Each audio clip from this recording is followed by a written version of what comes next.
Эх, прощайте, сухие ноги только что высохли.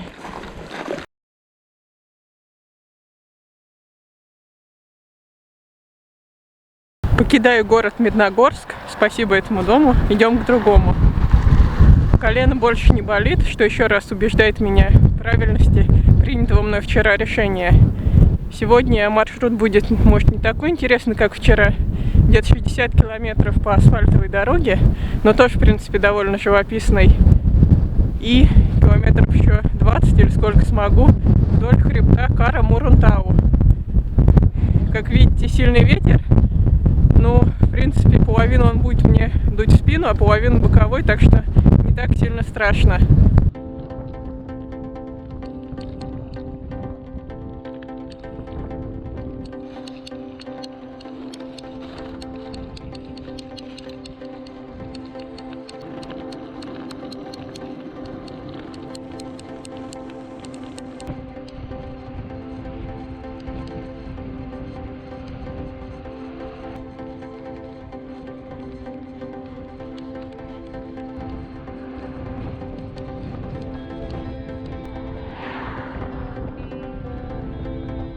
Ветром прям повезло, редко такое бывает.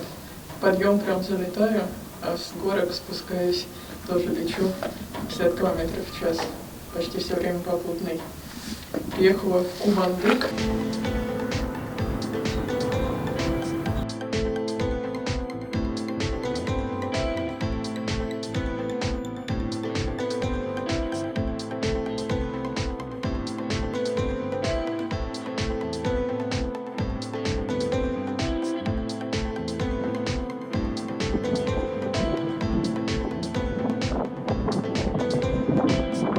Съехала с Гравики, уже некоторое количество километров еду по грунтовке. Остановилась, чтобы отметить некоторое знаковое место. Это граница Оренбургской области и Башкортостана. Вот там сзади меня Оренбургская область, а здесь уже Башкирия.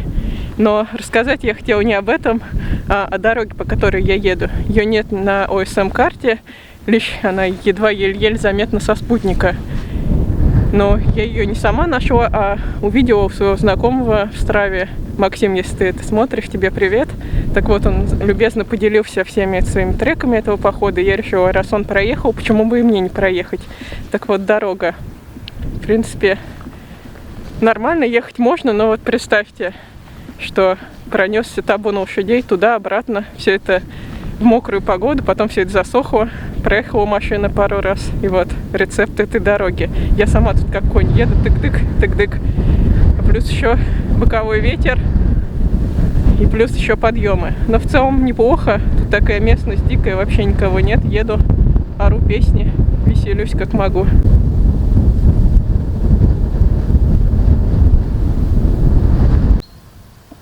Видите дорогу?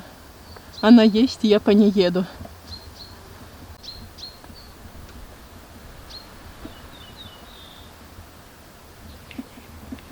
Отличная дорога, всем советую. Мне кажется, кроме нас с Максимом тут никто и не ездил на велосипеде никогда.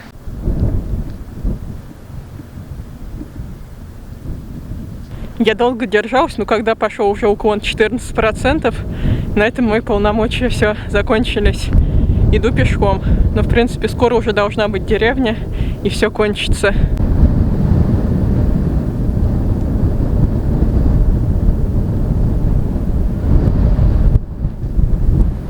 В той стороне сзади от меня хребет Кара-Мурунтау. Он примечателен тем, что он довольно длинный, 100 километров в длину, и по нему можно идти прямо по хребту, по вершине. Прям пешком. На велосипеде не получится, то вверх, то вниз, но пешком, я думаю, идеальный был бы вариант. Скоро я к нему приближусь поближе, но это, наверное, будет уже завтра. А пока мне надо выбраться отсюда.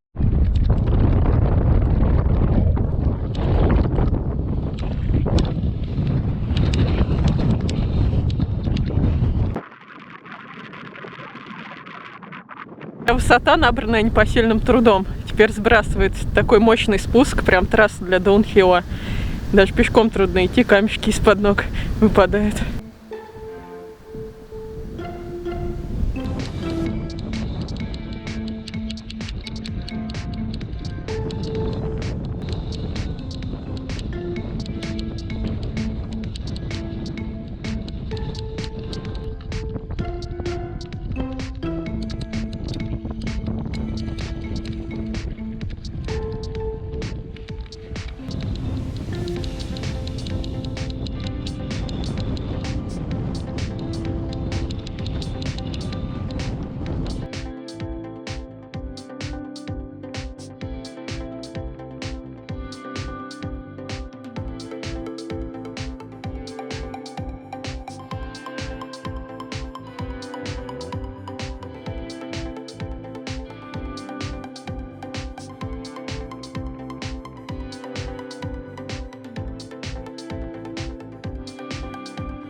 Ехала и наконец приехала к месту своей ночевки. Тут довольно милое местечко, вон там даже ручеек есть. Правда, через него корова ходит, но я отъехала подальше, вроде подальше от коров. Проехала сегодня 88 километров.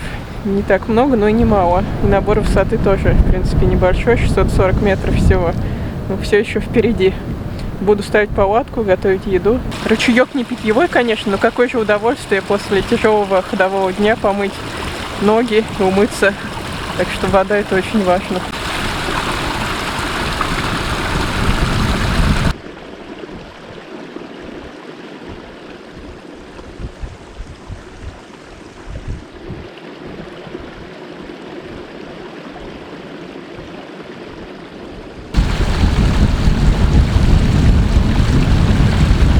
Ну что, палатка поставлена. Ветер дичайший, конечно. Мне даже пришлось немного усилить конструкцию ветками. Надеюсь, она выдержит эту ночь. Еще обещается дождь, но неизвестно, то ли ночью, то ли завтра утром. Посмотрим.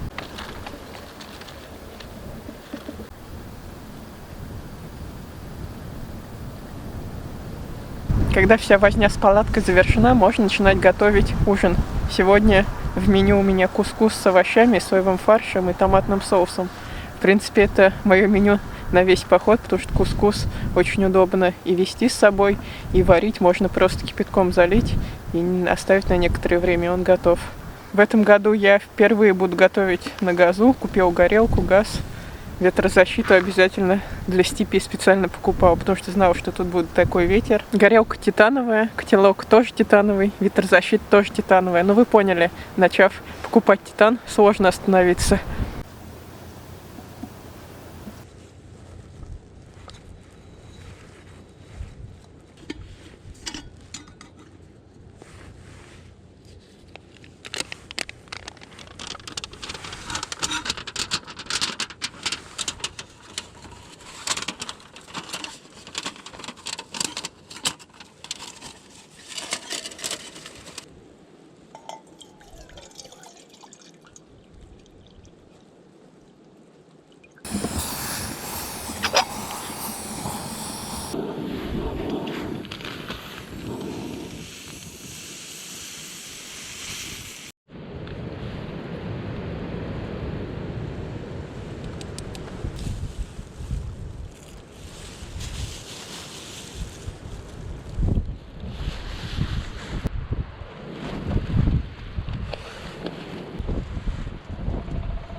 Ну что, приятного аппетита мне и всем, кто кушает, смотря это видео.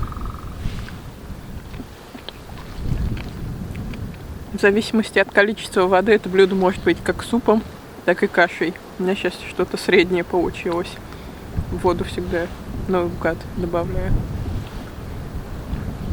У меня гости.